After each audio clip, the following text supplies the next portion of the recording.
नमस्कार सभी को। मैं पंकज कुमार ABRC बाबलगंज डिस्ट्रिक्ट रेवाड़ी। हमने आज PLC 2 इको मेंटेनिंग के रिगार्डिंग अटेंड की और अटेंड करने के बाद हमें ऐसा लगा कि जो कोर्स हमने पहले सितंबर या अक्टूबर में किया था उस वक्त जो कमियां रह गई थी वो अब काफ़ी हद तक पूर्ण हो चुकी हैं और अब जो क्लासरूम ऑब्जर्वेशन है वो हम बेहतर तरीके से कर सकते हैं। इस PLC में हमने विभिन्न एक्टिविटीज़ के माध्यम से कि ग्रुप डिस्कशन किस तरह से होता है, उनमें कौन लीड करता है, सभी का जो सजेशंस हैं वो किस तरह से लिए जाते हैं और किस तरह से एक्टिविटी में पार्ट किया जाता है और उसको परफॉर्म करना है और एंड तक पहुंचाना है। ये सारी चीज़ें हमने PLC के अंदर सीखी हैं और हमने इसमें जो ये इको कोर्स है इसके अंदर 3 एरियाज थे, 9 एलिमेंट्स और 29 बिहेवियर्स के बारे में सीखा है। जो हमने ऑफलाइन कोर्स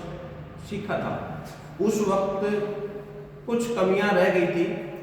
कुछ हमारी भी कमियां थी कि हमने उसको थोड़ा सा सीरियस नहीं लिया था। लेकिन जब ये ऑनलाइन कोर्स किया हमने, हमारे मेंटर्स दीपक सर और सरिता मैम ने हमें बताया कि ये इको कोर्स है, ऑनलाइन है और इसके अंदर इस तरह से ग्रेडिंग होगी, तो हमने उसको बड़ी तत्परता के साथ ध्यान से सीखा, देखा कि कौन कौन से बिहेवियर थे जिनके अंदर हम फोकस नहीं कर पाते थे। जो मेनली जिन बिहेवियर्स पर हम फोकस नहीं कर पाते थे उनमें एक तो क्रिटिकल थिंकिंग वाला है, एक ऑटोनॉमी कि जिसके अंदर थोड़ी सी दाएं या बाएं होने के कारण ही जो ग्रेडिंग है वो चेंज हो जाती है, लो मीडियम हाई चली जाती है। तो उसकी जो समझ आई है, मैं समझता हूँ कि अब हमें ये बेहतर समझ विकसित हुई है कि कौन सी चीज़ के लिए हमें क्या ग्रेडिंग करनी है, मीडियम करना है या हाई करना है या लो करना है। ऑटोनॉमी, फीडबैक, जब 5वां जो हमारा एलिमेंट है वो फीडबैक का है, उसके अंदर मेन डिफरेंस ये आया है कि जब बच्चा नेगेटिव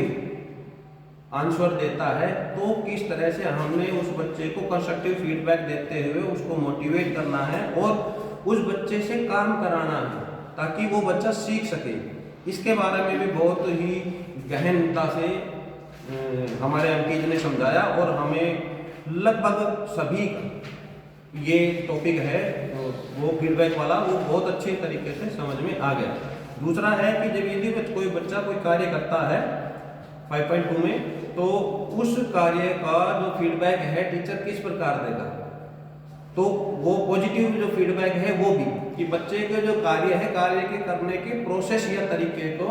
हमने बच्चे को बताना है कि आपने ये कार्य इस तरीके से किया है और आपने इस तरीके से किया है तो बहुत बढ़िया लगा। तो इस तरह की जो फीडबैक है वो बच्चे को मोटिवेट करेगी। क्लास के अंदर जो एनवायरनमेंट है वो पॉजिटिव बनेगा और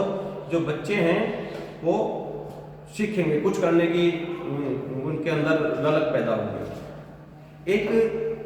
नवा एलिमेंट हमने और पढ़ा कि सामाजिक और सहयोगात्मक कौशल। तो इस एलिमेंट में जो बच्चे हैं, बच्चे आपस में किस तरह से ग्रुप में काम करते हैं, आपस में एक दूसरे का सहयोग करना, बातचीत के द्वारा समस्या का समाधान निकालना और उसको रिप्रेजेंट करना और लास्ट तक उसको पहुंचाना, कार्य को उसकी सफलता तक पहुंचाना, ये सब टीचर की देखरेख में ही हो रहा है। टीचर बच्चों के पास ग्रुप्स में जाके या इंडिविजुअल बच्चों को मोटिवेट कर रहा है, देख रहा है और उनको ये बता रहा है कि बेटा क्या प्रॉब्लम आ रही है तो ये इसका ऐसे कर लो। दूसरा कि जब बच्चे ग्रुप में होंगे तो वो बच्चे आपस में एक दूसरे के प्रति झिझक खत्म होगी और जब बच्चों के अंदर झिझक नाम की चीज़ नहीं होगी तो वो बच्चा कुछ कर गुजरने के लिए प्रेरित होगा। और इन सभी को देखते हुए अंत में मैं ये कहना चाहता हूँ कि जो ये PLC 2 है, PLC 2 के द्वारा हमने जो सीखा है उसमें यही है कि अब तक जो ऑब्जर्वेशंस हम कर रहे थे टीचर्स की, जो ग्रेडिंग्स हम दे रहे थे, स्कोर दे रहे थे, उसके अंदर 19-20 का फर्क जरूर आ रहा था। लेकिन अब जो पीएलसी अटेंड की है, ऑनलाइन कोर्स को किया है, इसके बाद हमें ये विश्वास है कि हम जो भी स्कोरिंग देंगे करेंगे वो अपनी समझ के साथ बड़े ही अच्छे तरीके से देंगे। और जो ये मेंटरिंग हो रही है, ये किसी टीचर के उपलक्ष्य में नहीं है कि भाई टीचर को हमने ग्रेडिंग देनी है या टीचर का कुछ बुरा होना है, नहीं, ये उनके पढ़ाने के तरीके को लेकर है, ताकि जो टीचर है वो अपने टीचिंग मेथड्स में कुछ इम्प्रूवमेंट बदलाव कर सके, ताकि जो बच्चे हैं वो कंस्ट्रक्टिव लर्निंग कर सके। और इन सब के द्वारा जो एनवायरनमेंट है, जो सीखने और समझने का जो प्रोसेस है, वो अच्छे तरीके से हो सके। और यही हमारी जो शिक्षा पद्धति है वो ये चाहती है कि जो टीचिंग लर्निंग प्रोसेस है वो अच्छे तरीके से हो, ताकि जो बच्चे हैं वो आगे जब जाएं तो वो सफलता हासिल